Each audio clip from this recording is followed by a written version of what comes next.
বিসমিল্লাহির রহমানির রহিম। সপ্তম শ্রেণীর প্রিয় শিক্ষার্থীবৃন্দু, আশা করি তোমরা ভালো আছো। প্রিয় শিক্ষার্থীবৃন্দুরা, আজকে আমরা তোমাদের গণিত বই অনুসরণী 2.1-এর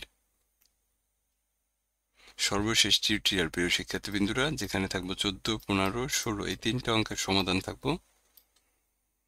এর আগে প্রিয় শিক্ষার্থীবৃন্দুরা, এই 13 পর্যন্ত এই 2.1-এর সব অঙ্কগুলো আমি করে দিছি। তো তোমরা যদি চাও তাহলে আমার আগের ভিডিওগুলো দেখে আসতে পারো। তো চলো আমরা 14 নম্বর অঙ্ক থেকে শুরু করবো। দেখো প্রিয় শিক্ষার্থীবৃন্দুরা, এই অঙ্কগুলো করার জন্য আমি এখানে একটা পিডিএফ তৈরি করছি। তো চলো আমরা পিডিএফ থেকে তোমাদেরকে বুঝিয়ে দেবো।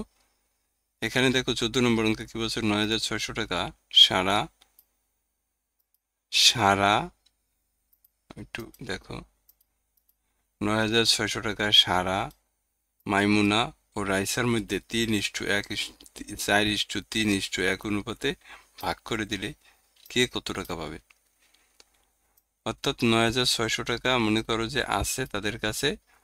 এখন এই 9600 টাকা সারা, মাইমুনা আর রাইসার মধ্যে 4:3:1 অনুপাতে ভাগ করতে হবে। তার মানে 9600 টাকার ভিতরে এর 4 ভাগ পাইব কত, সারা। এরপর 3 ভাগ পাইব কত, মাইমুনা। আর রাইসা পাইব কত, 1 ভাগ। তাই এই অনুপাতে কে কত পাবে এটা বের করতে হবে। তাই চলো আমরা এটা এইভাবে করছি। দেখো দেওয়া আছে টাকার অনুপাত কত, 4:3:1। তো অনুপাতের যোগফল কত, 4 আর 3 7 আর কত, 8। এখন সারা পাবে দেখো 9600 এর অনুপাতের যোগফল হচ্ছে 8, আর সারার অংশ কত, 4। তাহলে 8 দেখো এই 96 ভিতরে কতবার যায়, 12 বার যায়। তাহলে 1200 যদি তুমি 4 দিয়ে গুণ দাও তাহলে 4800 টাকা। এই 4800 টাকা পাইব কি, সারা।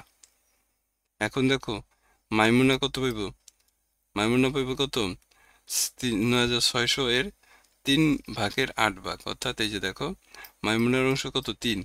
তাহলে আবার এখানে 8 দিয়ে তুমি এই 9600 ভাগ করো কত, 1200। 1200 3 দিয়ে গুণ দাও তাহলে দেখবো 3600 টাকা।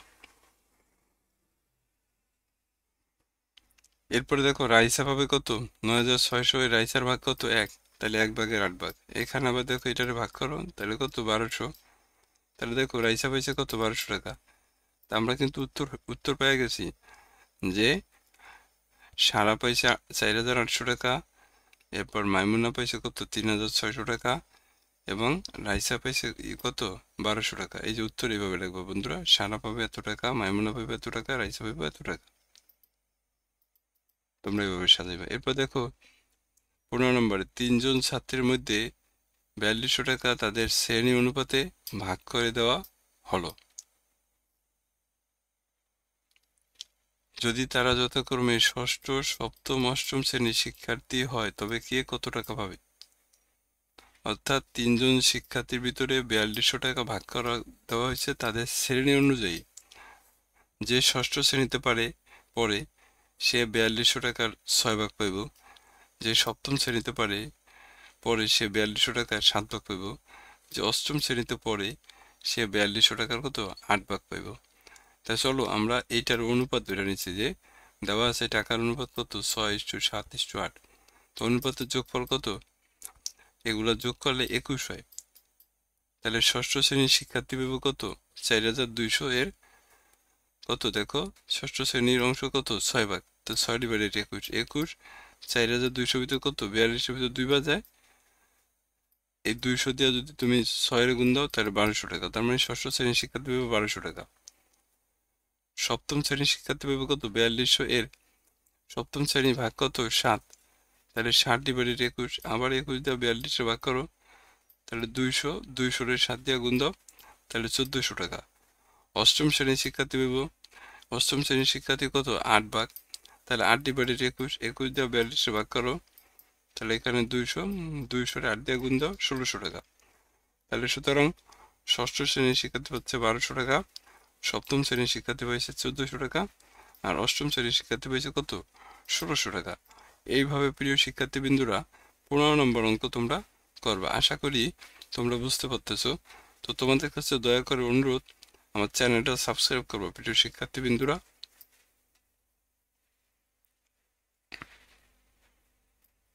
এরপরে দেখো আমাদের সর্বশেষ অঙ্ক অর্থাৎ 16 নম্বর অঙ্ক কি আছে দেখো, সুলাইমান ও সালমানের আয়ের অনুপাত 5:7, সালমান ও ইউসুফের আয়ের অনুপাত 4:5। তাহলে সুলাইমানের আয় যদি 120 টাকা, তাহলে ইউসুফের আয় কত? এখানে দেখো আমরা লিখছি, দেওয়া আছে সুলাইমান ইস্টু সালমানের অনুপাত কত, 5:7, এবং সালমান ইস্টু ইউসুফের অনুপাত কত, 4:5। এখানে দেখো বন্ধুরা, এখানেও সালমান আছে, এখানেও সালমান আছে, তাই আমি কি করছি, এই অনুপাতটার দর নিয়ম প্রয়োগ করছি। দেখো এই যে লিখছি দর নিয়ম প্রয়োগ করে, এটা দিয়ে এটা গুণ দিছি, 4×5 = 20 হয়েছে। দেখো আবার এটা দিয়ে এটা গুণ দিছি, 4×7 কত, 28 হয়েছে। আর এটা কত, 5×7 = 35। তাহলে এটা হচ্ছে কার, এটা হলো সুলাইমানের অনুপাত। এই 28 কার অনুপাত, সালমানের অনুপাত। আর 35 কার অনুপাত, ইউসুফের অনুপাত।